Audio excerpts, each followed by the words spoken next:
retired the space shuttle this past year after 30 years of excellent service to our nation, and its time had come. It had been a fantastic program. It had done amazing things. But now NASA's ready to really take the next step, which is a more continued presence in outer space beyond low Earth orbit. Our ultimate goal is to get humans to Mars.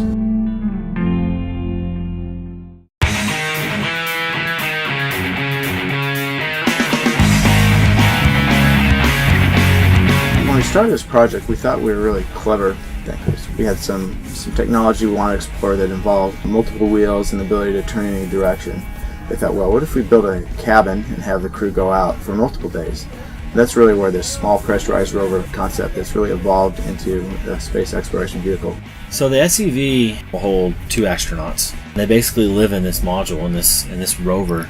It's your own personal SUV in space.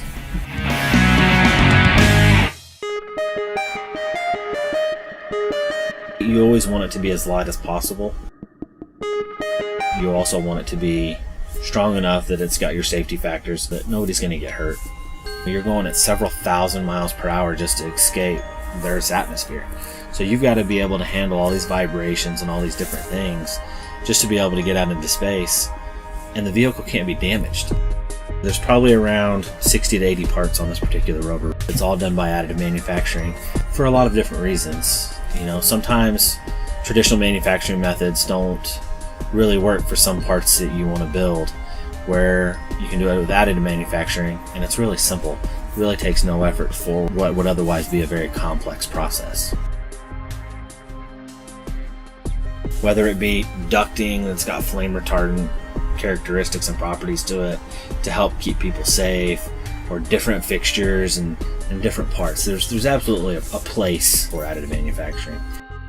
There's a lot of things that you don't see that really get to go on is the design verification and the functionality checks of parts before we send them to be manufactured. If the final product is not going to be an additive manufacturing plastic part, we will do it in a rapid prototype fashion where you'll get it back in maybe an hour, a day. What that allows us to do is be able to check our design and make sure that everything's going to work the way we think it is. Sometimes vendor components are a little bit different than what you anticipated, what the drawings say. So you're able to functionally build up this assembly and check it to say, hey, this is what we want, or hey, we need to make some tweaks. So by doing additive manufacturing, rapid prototyping, it allows you to keep your costs down. Everybody's got a budget to deal with, and we're no different. Being able to make a difference and leave my mark is really what inspires me. That's what gives me the drive to do what I do.